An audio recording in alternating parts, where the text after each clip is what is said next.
Hello, this is Martha DeGrasse here for Wi-Fi Alliance, and this is The Signal, our podcast where we give you the inside track on Wi-Fi. These are meant to be smart conversations with industry leaders, and we want to deliver a new perspective on the growing portfolio of Wi-Fi technologies that we see changing the connectivity landscape. In this episode, we'll be talking about the outlook for Wi-Fi deployments and the trends driving new opportunities. And joining us to do that is Irvind Ghai, VP of Marketing for onsemi. Irvind, thank you so much for being here today. Martha, thank you. It's good to be here talking about Wi-Fi and connectivity with you. Well, you have a great perspective, particularly on the service provider and home market, as well as the enterprise. So let's start off with a little bit about what you're seeing so far with 2022, actual deployment status. What can you tell us that you've seen so far in the market? So 2022 actually is starting off very strong, which is not a surprise given how 2021 shaped out for our industry. If you just take a look at it, it's a rising tide that's pretty much lifting all boats, and in this case, all the different segments in connectivity. From our perspective, service providers show a lot of strength. The home shows a lot of strength because the way all of us are working and playing today has changed over the last couple of years. And your home network really has to be very resilient because you're doing work from home. Sometimes the kids might be studying from home. And of course, you're consuming content or uploading content from home. And that's actually a big deployment trend that we see. Okay, and what about new opportunities? You were telling me before we started about some of the new augmented reality applications that are driving demand now. Yeah, so there's a lot of talk on those, as we know, as companies sharpen their focus into that space.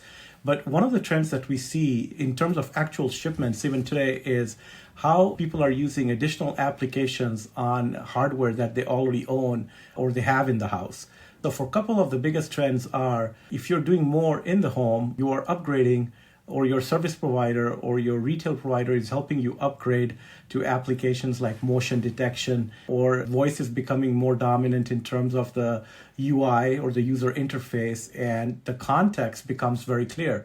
If you are in the kitchen and you're giving a command to do something to the device with context that is more intelligent versus if you were in the bedroom, for example. You combine all that with what we just went through the pandemic, it became very critical that you could do diagnostics remotely. If you were doing new products, you could do the field trials remotely. And for us, we see cloud actually being an application that just grew stronger. If it's artificial intelligence or if you're just doing diagnostics on what might be coming up, that actually became more and more critical as product was deploying. Which is really good because in many cases, from an ecosystem standpoint, Martha, it allows people to get recurring revenue, depending where they are in the supply chain, but also for the users, without having to go out and buy a new box, they're upgrading the capability of what they already have. Right. And I think we did see a lot of that during the pandemic, especially with people upgrading what they had instead of buying something new. And part of that was because of the supply chain issues, right? Yes, definitely. I mean, from a semiconductor perspective, it's a whole different conversation we have with customers. There's a lot of allocation calls with customers, supply calls. You just have to make sure you're taking care of them in terms of keeping lines up and running. But the demand has been very, very strong. And, the way you kind of prove yourself to your partners is by coming through for them. So in many cases, what that means is for someone like onsemi, we'll work with different substrate vendors to make sure there's diversity of supply for our customers, make sure all those different packaging options are available to them. But it's been a tough run, but a good problem to have. And from our standpoint, it probably is going to be a market that's demanding through at least 2022, maybe even into 2023 timeframe. Okay, so specifically, what impacts do you see for Wi-Fi 6? Well, for Wi-Fi 6, and even this might be surprising to some of your listeners, Martha, even Wi-Fi 5, the interesting thing is that demand for some of these older products has gone up. We're right in the midst of the Wi-Fi 6E ramp, and obviously those deployments are underway as we see the ecosystem build out with client devices coming out in flagship phones, compute laptops being rolled out with Wi-Fi 6E. But the interesting thing is that in this stage of the product lifecycle, we've seen a renewed interest in some of the older products. And one of the reasons is from a semiconductor standpoint, they tend to be on older process nodes. So when supply is very, very tight on some of the newer nodes, customers are being very, very creative. How do we reinvent, Martha, going back to what we were just talking about earlier, in terms of the hardware that is there, and you rightfully pointed out the supply constraints, how do we reinvent what's already there with something people want? So the trend is upgrade it with the software functionality. But for us, from a dollar and cent standpoint, it also means volumes of older nodes like Wi-Fi 5 and 6 have gone up, even while 6E continues its ramp. That's really interesting. And what do you see going forward for the balance of 22? I think this demand crunch continues for a very simple reason. It's no longer just the supply constraints any longer. It's more fundamental than that. I think people really have shifted how we live our lives. Even as people start going back to work, that hybrid mode is going to be there. And that means that the need for good quality, reliable Wi-Fi is only going to increase as we all get used to more and more content that moves from 4K to 8K, for example. It's no longer, a conversation of how is your broadband pipe. Obviously, that's important, but it's really what is the resiliency of your network in different parts of your house. And I think that just means that this demand will continue in a way because we've really shifted from where we consume and do our work on connectivity Wi-Fi. Right. So it seems like it's a shift that's here to stay, even when this pandemic finally Absolutely. ends. Right. And I think that kind of plays into, what we're seeing right now on Wi-Fi 6E architectures, for example, and even Wi-Fi 7. Great. Well, we were talking a minute ago about how I think manufacturers are using the chipsets that they can get to bring the solutions that people want to market as best they can. How is this impacting the carrier customers and even the enterprise users? From a carrier standpoint, they are definitely seeing, like we just said, with the push towards spending more time in the home and fortifying those home networks, they're seeing a strong growth. They are running ahead with new functionality, new features, including some that we just talked about in terms of motion, for example, context and mesh. On the enterprise side, they have definitely seen the opportunity shift a little bit in the sense that as more and more people left the office buildings and moved to a different environment, the IT departments were a little bit behind on their CapEx budgets to upgrade those networks. Some of the companies, of course, invested to use that downtime to upgrade, but that enterprise cycle probably did get shifted. And you're starting to see that happen in terms of new deployments now as people start getting back to work in a hybrid fashion. So pretty much what that means is, whereas we've seen some of the demand in the home improve even on Wi-Fi 5 and Wi-Fi 6, in new applications or new deployments that enterprise does is definitely 6E, because they know that that product will be installed on the ceilings for a while and they are going to go with the latest and the best. So there's a little bit of a dichotomy in how that deployment played out. Okay, that's super interesting. Okay, I'd like to switch gears a little bit, if we could, and talk about the impact of power efficiency that we see with 6E and with 6 as well, of course. I think that you know a lot about this, not only because of what your work in Wi-Fi, but you make power management solutions. So if you could bring us up to speed on how these new solutions are going to impact energy efficiency for the companies that use them, I think that would be really interesting. For Wi-Fi 6E, the big benefit, for example, is that in 6 gigahertz, you don't have to deal with legacy devices, which in itself leads to the best efficiency standard. And by default, you're reducing that power consumption per bit. But then given the way Wi-Fi 6E is doing the 4x frequency utilization and the fact that you have that higher modulations all helping as well.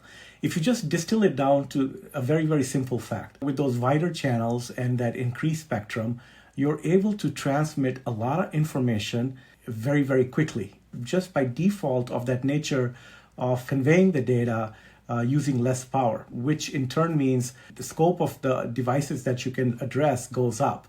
And then from our standpoint, what that means practically is our portfolio of what we can offer customers can be very, very customized on the number of antennas, the number of MIMO order product that they do. So they don't have to overkill and go for the largest antenna and just blast that through the home or in a different environment. You can have more targeted device. All that means, reduced power consumption. And I think one of the things from an onsemi standpoint, we were very happy to do as part of the Wi-Fi Alliance's annual predictions is how 6E, just given the deployment cycle and how that transition is happening to clients and infrastructure on 6E actually brings about Wi-Fi as a green connectivity choice. Just given the diversity of the ecosystem and how many different antenna and MIMO order solutions are available, is probably the first time we actually have the technical standard and the spectrum, the unlicensed 6 gigahertz spectrum available, and the fundamental shifts that we don't have to go back and support legacy clients, which means there's less clutter as devices try to connect, means we're conveying the data in the best, most optimal way from an energy standpoint.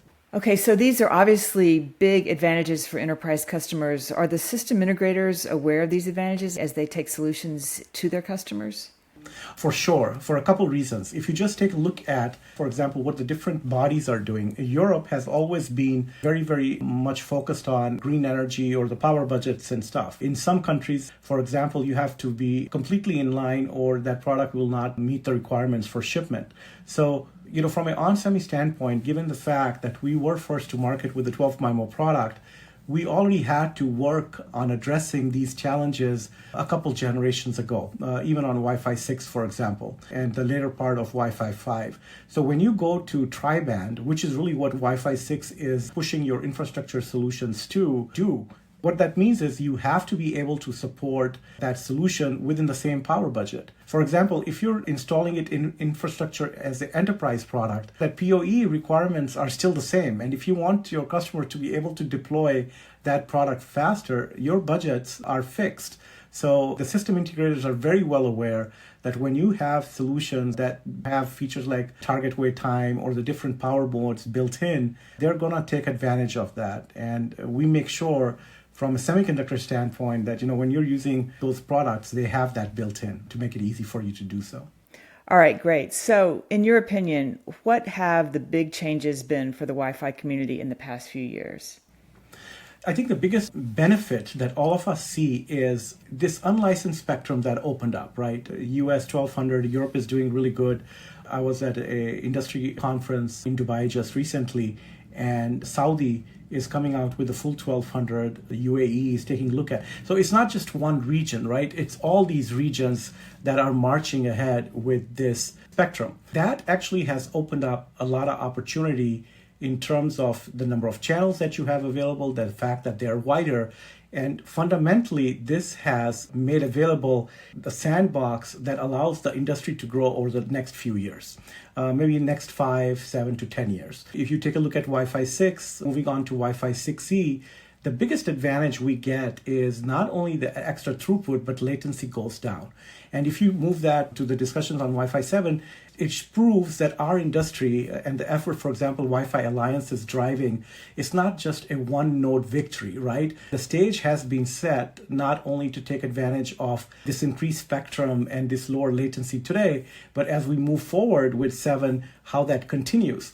Now, from our standpoint, what this means is we are able to leverage features like this into new ways to do client. How do we take the advantage we bring in the infrastructure side, that software history we have, the fact it's hardened in the field, and leverage it on client? And with client, I think, Martha, you were talking about metaverse at the start of our conversation. That's a huge opportunity. We talked about how over the last couple of years with the pandemic, we've all become used to a hybrid mode of work between the home and the office. Perhaps the next iteration of that hybrid work is between the digital, virtual, and the physical. And what that means is a big opportunity for our industry in connectivity, Wi-Fi in particular, because all that means is all those advantages, Martha, we just talked about Wi-Fi 6E, the higher throughput, the lower latency, all that carries over to being able to get on the metaverse ramp or the virtual ramp. And that's what our focus is, for example, in differentiating on client. So we approach it from an integration standpoint, Wi-Fi 6E, but how do you pair it up with BLE? How do you pair it up with Thread to come up with a solution that reduces our customers' time to market because we solve the coexistence issue? So the short of it is the industry is in a pretty good spot, just given the tools that we have in place.